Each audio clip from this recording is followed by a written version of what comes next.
necessário, pessoal, porque vocês podem se identificar com um desses sintomas, então preste atenção, tá bom? Um dos primeiros, né, talvez mais simples de todos, seja os desdobramentos involuntários, ou seja, aquelas que não chega a ser projeção astral, mas a pessoa se vê fora do corpo.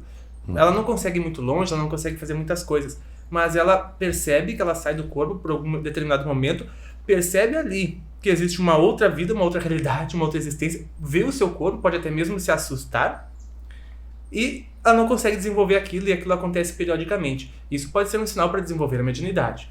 E isso é interessante, esse sinal, Pedro, porque não tem idade para isso. Eu tive aos 14 anos essa experiência de sair do corpo, de ir dentro de casa, né? Eu fui até o banheiro e quando eu voltei tinha uma pessoa deitada na minha cama. E eu achei que era o meu irmão me sacaneando. E aí quando eu cheguei em cima, era eu. Uau! Viram só? Não é à toa que eu já tem um super médium hoje, né? Super não. Tu tem que nos falar também mais sobre como tu foi desenvolvendo essas tuas habilidades até melhorar. Até melhorar que eu digo, fazer como tu faz hoje, que é algo impressionante, né? Outro muito comum é a alta sensibilidade. A pessoa que tem uma alta sensibilidade, ela precisa ligar uns alarmezinhos dentro dela. Por quê? Porque senão ela vai ficar a vida inteira sob influência do que está ao redor, porque preste atenção, né, ela percebe os campos energéticos com muito mais facilidade, percebe a presença, a influência dos espíritos ao redor com muito mais facilidade, e se ela nunca trabalhar isso, ela vai sempre, muitas vezes, sofrer, porque o humor vai para cima, vai para baixo, ela fica mal, ela fica bem, os pensamentos que comungam com ela da espiritualidade pode ser de um espírito zombeteiro, né, como se diz, pode ser de um espírito que não tá nem aí, que sem moral elevada, daí ela fica mal e se abre ao baixo astral da Terra, recebendo piores influências ainda, daí no outro dia ela fica bem, daí ela tá em contato com... Então, uma oscilação de humor muito grande, essa autoacessibilidade é mais um sinal. Claro que dá a ideia de ser bipolar, né, de estar sempre oscilando. E a bipolaridade é um dos sintomas também de mediunidade. Não quer dizer que todo bipolar é médium, mas é um dos sintomas relacionados à mediunidade. E é interessante tu falar sobre isso, Pedro, porque o processo inicial dessa sintonia, a qual tu citou, ele traz muito da questão que nós estamos vivendo, o moral que nós estamos vivendo. E geralmente são os períodos mais turbulentos da nossa vida. Então muitas vezes a gente está um pouco mais entregue a alguns vícios, como cigarro, bebida, ou a descrença total. E aí nesses pontos, a espiritualidade que nos cerca são mais estes, né, ligados a essa mesma corrente, dos zombeteiros, dos espíritos aproveitadores. Estes, eles não têm objetivo de ser obsessão, eles só se aproveitam, eles veem uma oportunidade e eles se alimentam, porque eles se alimentam da nossa energia. Para que eles possam continuar fazendo o que eles fazem, eles se alimentam da nossa energia. E isso gera o quê? Cansaço, desânimo, mau humor. Que é o nosso próximo tópico, né? Cansaço, desânimo, mau humor, né? Oscilações de humor, como a gente falou. Angústia, às vezes crônica, né? Aquela sensação que tu não sabe por que tu tá sentindo aquilo lá, porque a mediunidade, ela é uma antena, né? Aberta 24 horas por dia, tanto para receber quanto para enviar sinais. Então, como que trabalhando a mediunidade, como que se pode trabalhar algo em nós, como que se pode trabalhar a mediunidade para que essas coisas se atenuem, diminuam, né? A mediunidade, a gente precisa entender, Pedro, que ela é uma faculdade inerente a crenças religiosas, tá? Ou seja, a mediunidade é muito além do que crenças. O termo mediunidade surgiu só com a codificação através de Kardec.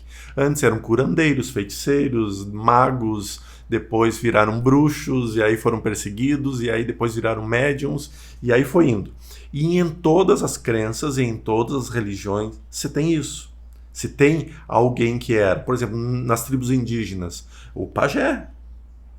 Nós temos até hoje esse movimento todo. E não é algo específico de uma religião. Médium é no centro espírita, médium é no terreiro de Umbanda ou no candomblé. Não, médium é na igreja católica, é na igreja luterana, é na igreja... nos evangélicos, de modo geral. Todos somos médiums. Todos, exatamente. Porque maior médium, ou menor grau. Isso é o ponto mais importante, Pedro, é saber que todos nós somos médiums, todos, sem nenhuma exceção. Jordelei, Pedro, eu não sou. Não, tu é.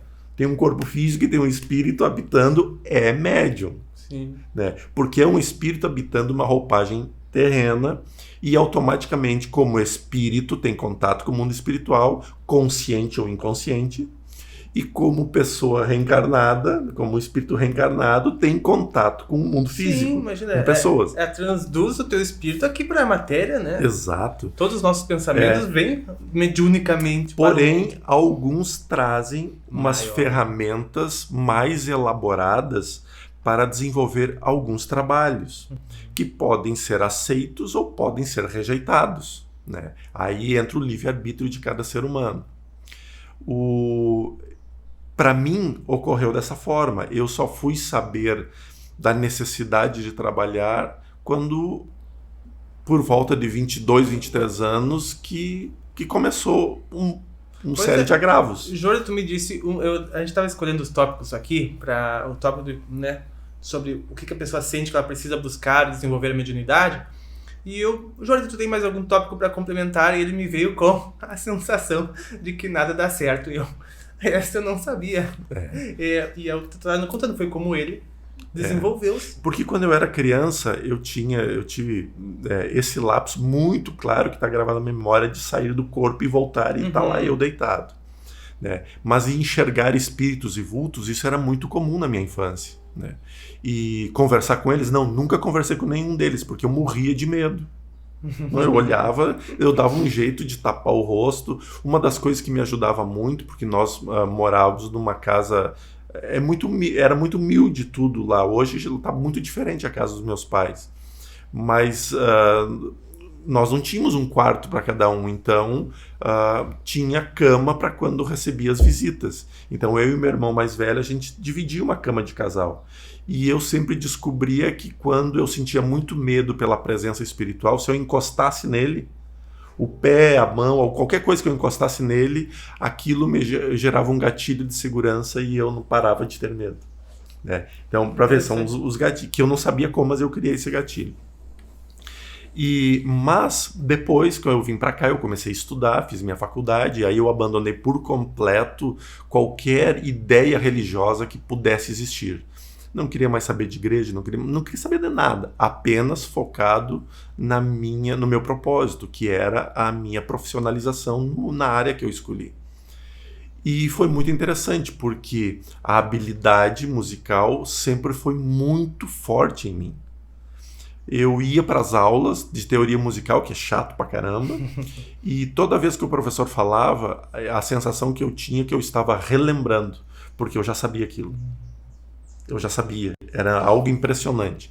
E no trompete sempre foi muito fácil tocar, sempre foi muito fácil criar ideias musicais, criar estilos. Né? Por exemplo, eu escutava alguém tocando e eu conseguia produzir aquilo, né? Daquele estilo, naquela ideia.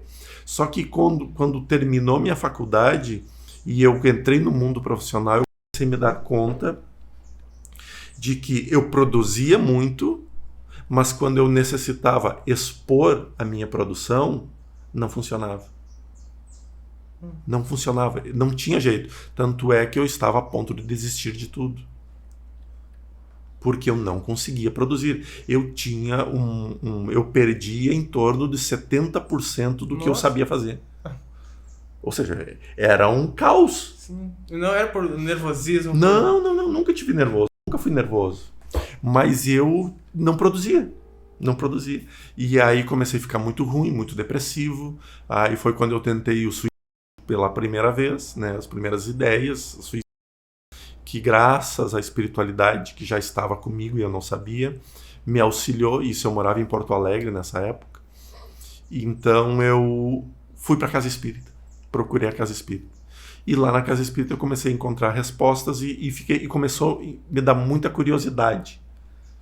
Tudo que alguém falava sobre o espiritismo, aquilo para mim soava.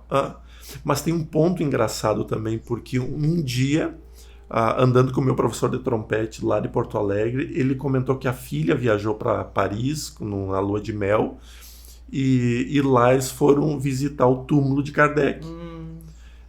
Foi a primeira vez que eu escutei a palavra Kardec. E eu tinha certeza absoluta que eu conhecia Kardec, só que eu não sabia quem era Kardec. Nossa! Né? E isso foi depois, alguns anos depois, que eu acabei parando numa casa espírita. E ali, tudo que os médiuns falavam, os palestrantes falavam, ou o mentor Kilmac falava, aquilo ecoava como uma verdade absoluta. E eu comecei a ler. Só que como levou... é pra nós hoje em dia, ouvindo os mentores através de ti. Exatamente, porque é igual.